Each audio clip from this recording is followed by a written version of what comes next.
Sa Voltes 5 Legacy ngayong araw mga daga, no? Napakaganda na nangyari ngayon mga daga, no? Etong episode na to parang panimula para sa pagtatapos. O di ba? Medyo nakakalito, no? Pero ito na yung panimula para sa pagtatapos talaga mga daga. Kasi dito, ito na yung parang sinasabi nating last 3 or last 2 no ng episode sa anime. Parang ganito na yun mga daga. Ito na yung mga nangyayari doon. Ito na yung pinapakita nitong mga episode na to. Dito mga daga, tatalakayin lang natin yung 3 pointers na nakuha ko rito, no? At hindi na natin pag-uusapan yung iba dahil yung napansin ko ngayon mga daga, isa rin sa napansin ko parang napakaikli lang ng episode ngayong araw. Tingin ko talagang pinagkakasya na lang to sa isang linggo dahil isang linggo na lang talaga daga itong episode na mapapanood natin dito sa Voltes 5 Legacy. Hindi ba parang nakakalungkot yun? Diba? Parang napakatagal nating ni-review itong Voltes 5 Legacy pero malapit na magtapos.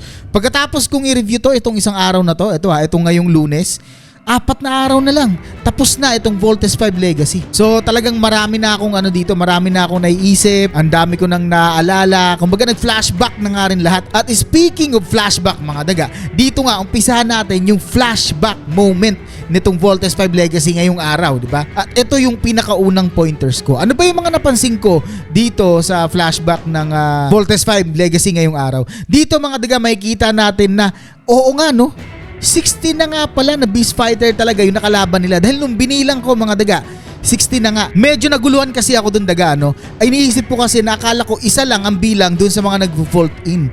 Ang total pala mga daga, yun din pala yun, no? Kumbaga yung nag-vault in at saka yung hindi pa nag-vault in, tag-isa lang pala ang bilang dun. So ibig sabihin kung bibilangin natin siya isa-isa dahil pinakita nga dito na flashback nga lahat, ibig sabihin pinaalala nila sa tao na ito yung mga nakalaban na Beast Fighter ng Voltes 5. So nung binilang ko mga daga, 16 nga talaga na Beast Fighter yun. Umulit lang yung 2 or 3 dun, no? Kasi 2 beses pinalaban yon sa Voltes team. At dito rin mga daga, sa flashback na to, marami tayong maalala, no? Yung mga pinagdaanan din natin. Maski ako mga daga, natuwa ako na medyo nalulungkot talaga. Kasi ang layo na pala talaga. As in magna 90 episode na Sobrang layo na ng mga nagawa natin dito mga daga, no? Sobrang layo na ng mga episode na na-review natin daga. Hindi ko napansin yun. Ang bilis ng panahon.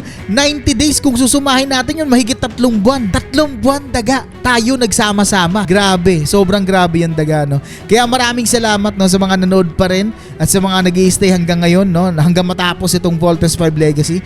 Maraming salamat talaga. Grabe kayo. At saka grabe itong nagawa natin. Ano rin to di ba yung katulad ng sinabi ko sa inyo, parang to sa akin na parang achievement ko rin to mga daga, no? Hindi lang dahil may nanonood sa akin or wala, no? Achievement ko to kasi natuloy-tuloy ko ng 90 days mga daga. Walang sablay, araw-araw, di ba? Nagkasablay lang tayo nung nawalan ako ng internet. Pero binawi natin yun. So ibig sabihin mga daga, nagkaroon tayo ng commitment sa pag-review na to, no? At yung commitment na yun hindi natin inalisan or hindi natin iniwan. Kaya na sobrang proud ako sa sarili ko mga daga na naabot ko tong episode 90. Grabe.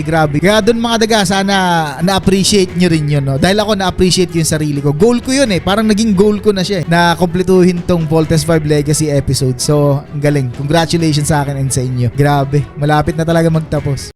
Anong gamit ba ang pwede nating dalhin para dalhin yung mga maliliit na bagay? Mga bagay na madalas natin makalimutan. Mga bagay na minsan importante talaga sa atin. Tulad ng susi, ID, USB at cellphone. Lalo na ngayong hindi pa rin natin masasabing safe na tayo sa pandemic na dumaan. Di ba kailangan din natin ng alcohol spray? At sabi nga ng iba, coin purse. Importante din ng coin purse. Paano kung sabihin ko sa'yo na pwede mo nang dalhin yan pero with style? Pinapakilala ko sa'yo, Lanyards by Mousetrap Clothing Line. Pero daga, alam ko sasabihin mo, pwede ko namang ipasok sa bag. Bakit sa lanyard pa? Teka, ibahin mo ang lanyard na to. Bukod sa matibay, maganda ang pagkakagawa, ako ang nag-design ng lanyard na to. At para sa akin, hindi ito ordinaryong lanyard. Dahil dito nakalagay ang logo kung saan tayo nagkakilala. Dito nakaukit kung saan lahat nagsimula. At ito ang magpapatunay na hindi lang tayo pinagtagpo-tagpo, kundi pinagsama-sama din tayo sa iisang hilig natin. Isa na lang sasabihin ko sa'yo, sa totoo lang, hindi lang ang lanyard na ito ang pahalagahan mo, kundi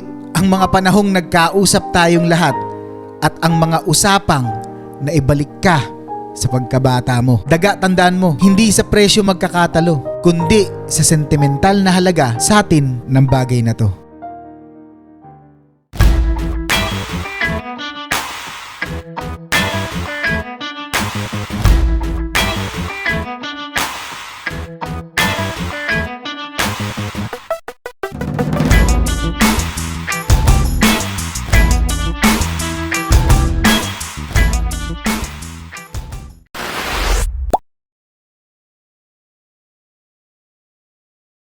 At dahil dyan mga daga, pumunta naman tayo sa sunod na pointers natin. Itong Posi Negatron. No? Hindi ko alam kung paano Posi ba o Posil.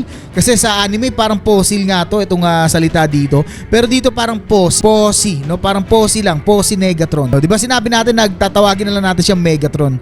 Kasi yung tunog kasi naman talaga daga, parang tunog Megatron. Parang tunog Transformers naman talaga. At dito mga daga sa Posi Negatron na to, no? Marami din tayo napansin dito. Dito yung ginawa dito ni Zambujil o yung ginawa ng Posi Negatron dito at bago maglaban at bago ilabas itong Posi Negatron dito mga daga, mapapansin natin na pinalaban lahat ni Zambujil yung kawal niya. Kasama na dito si General Homestuck at itong si Xander. Dito mga daga, may kita rin natin na iniwan ni Xander itong si General Homestuck, no? Yung General Homestuck natin.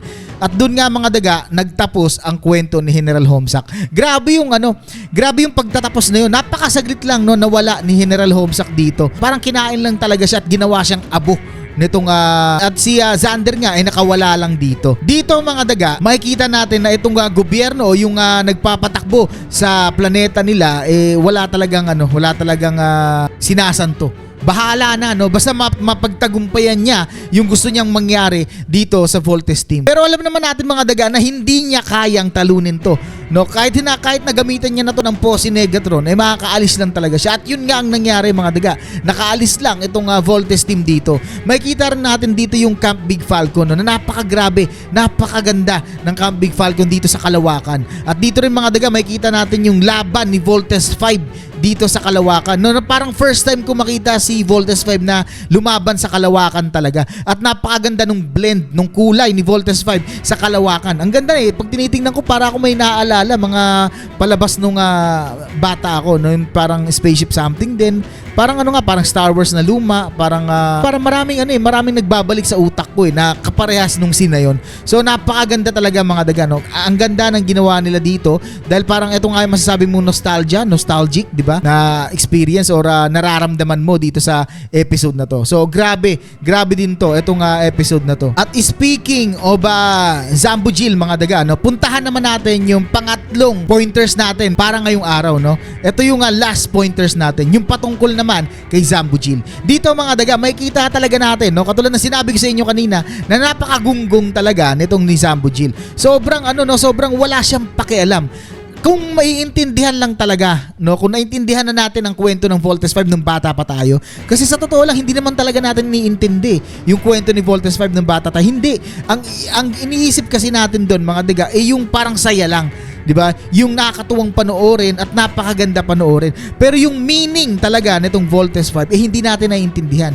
Kaya nga maganda rin na naipalabas to ngayon kasi nga mature na yung mga nakapanood nito nung kabataan natin. At makikita rin natin mga daga na iba talaga yung gustong iparating sa atin ng Voltes 5. No, pag iniisip ko nga, kahit ako nandito lang sa bahay pag pinapanood ko, talagang nakikita ko na parang pwede talagang mangyari sa totoong buhay itong nangyayari dito. Pero without Mechanical Eagle, without Voltes 5, without Solar Falcon, walang ganon. Kasi hindi naman talaga kasama yun. Pero yung mga nangyayari dyan, patungkol sa mga nangyayari sa lugar nila, no, sa bansa nila, sa planeta nila, ginawa ng isang gunggong na leader, no? Na kung ihahalin tulad natin dito sa nangyayari sa atin sa panahon natin ngayon, marami pa rin talagang ganyan. Kung saan man, saang lugar man, pwedeng kung sino man. Ayoko magbanggit pero marami talaga, no? Hindi natin alam, lalo na ngayon nagkalat na yan sa balita. So, napakaganda nito at yung ibang tao dito parang namumulat nga talaga. So dito mapapaisip ka rin na bakit siya inalis nung kabataan natin, bakit hindi pinalabas itong last 3 episode na to, no? Kasi nga dito talagang binidikdik na parang talagang sinasabi na ito ang dahilan kung bakit hindi sila nagtagumpay, kung bakit lumalaban itong si Voltes 5 at kung bakit may mga rebeldeng nag-aaklas sa planetang ito. 'Di ba? Ganun yun Yun. Dito natin nalalaman yun, mga daga. So sobrang linaw na talaga. Siguro dati mayroon na rin mga mature na tao na nakakapanood nito at naiintindihan na yun. Pero tayo, na bata pa nung naabutan natin tong anime na to, hindi natin naintindihan yun, 'di ba? So ngayon napakaganda pa rin talaga ng Voltes 5 Legacy. And yun lang naman mga daga. Wala akong masabi dito dahil at yun lang talaga yung mga napansin ko ngayong araw, mga daga. Sobrang ikli lang talaga at naiintindihan ko rin naman kung bakit pinapaikli na nila itong bawat episode kasi nga malapit na magtapos. Kumbaga pinagkakasya na lang nila yan. And ngayon, kailangan mas ma-appreciate pa natin lalo itong pagtatapos o pagwawakas ng Voltes 5 Legacy.